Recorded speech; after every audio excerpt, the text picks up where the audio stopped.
Do I look into the camera or look at you? Okay.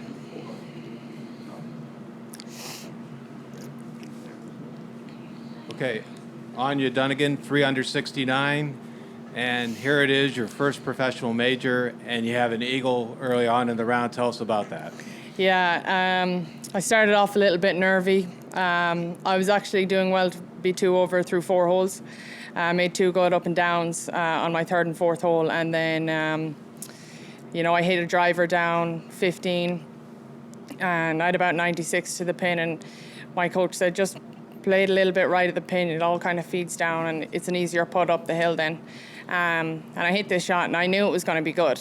And then it bounces and kind of spins back, and it just drops in. And I've my family here and a few other Irish over here who live in the United States, and big scream from all the Irish people. And it was kind of just one of those things that then I'm back to even, and we just start again really. And that kind of made me a bit more comfortable, and I was really, really pleased with it.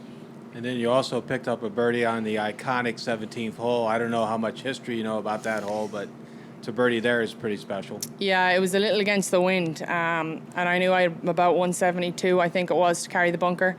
So I just said to my coach and my caddy, I said, I'll hit 4-iron, and couldn't have hit it better, just right at the pin, and then we actually thought at one stage it might go in as well, but I hit it to about 2 feet and just tapped that in for a birdie. So that was nice then to kind of close out my front 9 under par. And then when you made the turn, you got on a run there where you birdied 3 holes in a row. Tell us about that. Yeah, so I bogeyed the first hole. My 10th hole missed a short enough 5-foot putt, and my coach just said, just regroup. We've par 5 coming up. And I made about a 15-footer down the hill for a birdie there. And then the 3rd hole here has, since the first time I played it, I kind of like it. It kind of suits my eye. So I kind of smashed my driver down over the tree on the left, and it ended up in the fairway, and I only had about 110 to the flag then, and made another about a 15-footer. And then after that, the short. It's actually funny because on the 3 holes that I birdied in a row, I had the exact same yardage to the flag on all 3, pretty much within 1 or 2 yards. So I said that to my caddy after. I goes, well, that's my new favourite yardage. But yeah, so the 3 in a row, and then I was really comfortable, and I had a good feeling where my ball was going to go all day, which is a great feeling to have. It's not one you get a lot in golf. And honestly, the hole out helped because it made me very comfortable, and it's at the end of the day, this is just another tournament. It's on an iconic place, and that's my main thing, was to come out here and enjoy it. And luckily for me today, everything seemed to fall the right way. Where would you rank this round in all the golf that you've played so far in your life? Definitely the top, no doubt about it. Especially, it wouldn't be the first. Let's just say it wouldn't be the first time I've started bogey, but for me to come back then and finish how I finished and play the rest of the round how I finished, I'm really proud of myself for that, and I'm really looking forward to tomorrow. Well, let's open up to questions, and we have a young junior reporter has one question for you.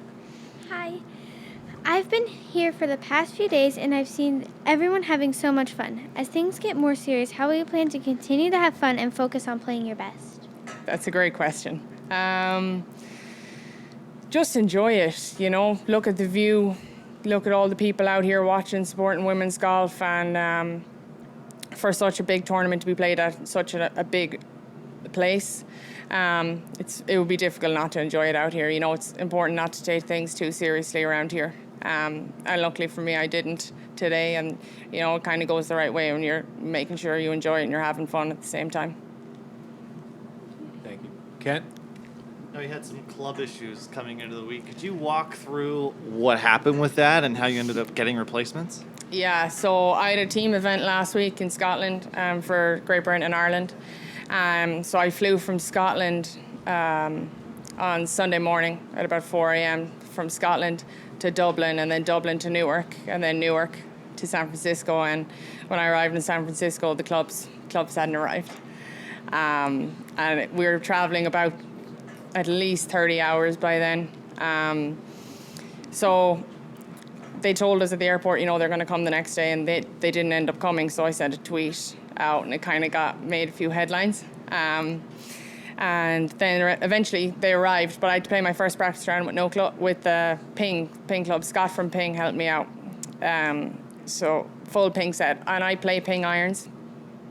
So that helped anyways, and that particular practice round I started to hit the driver really well, and I said it to my caddy, who's also my coach, Gary. I said, I might change to this driver for the week, and he said, we're going to have a bit of a dilemma when your clubs do arrive. So anyways, the clubs arrive the next day, I think on Tuesday, and my driver's smashed, completely smashed, and at least it stopped us, thinking, which driver will we use? We only had one choice then, and so I put that in, and honestly, I'm delighted I did. It's like everything happens for a reason, that the clubs were late, and then the driver came and it was broken, and all of a sudden now I have no choice but to put this Ping driver in, and I added the new 3-wood and the hybrid as well, and fortunately for me, they were the perfect fit, and out here you need to drive the ball well, you need to hit the fairway. The rough is really thick, so if you're not hitting the fairways, you're going to be struggling, and luckily for me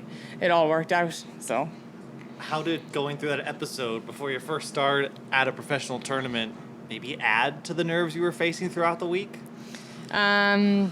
It was a little bit frustrating, but Gary, my coach and my caddy, said, this is just, don't let this be another distraction. At the end of the day, there's nothing you can do about it. And there was nothing I could have done about it. So there's no point stressing about it, because it's not going to change anything. So that was kind of how we looked at it. And, I think it's the right way to look at it, because there was nothing we could do about it. The clubs were late, they weren't going to be there, and then the driver was broken. And we couldn't change it. So there was just nothing else. There's no point worrying about something that you've no control over. In your very similar position to your teammate Ingrid Lindblad from last year, did you talk to her at all ahead of this week for any advice playing the U.S. Women's Open? I did, yeah.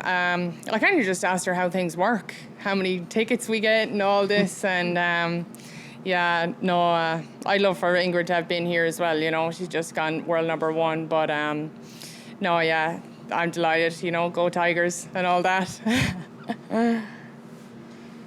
Anya, could you just talk about how it is taking everything in your first pro event, let alone a major? Your coach was kind of saying you've been a little starstruck here and there, seeing some of your favorite players you've watched growing up. Yeah, the whole thing's been a bit surreal, to be honest. It's all, nearly every 5 minutes, it's like a pinch me moment.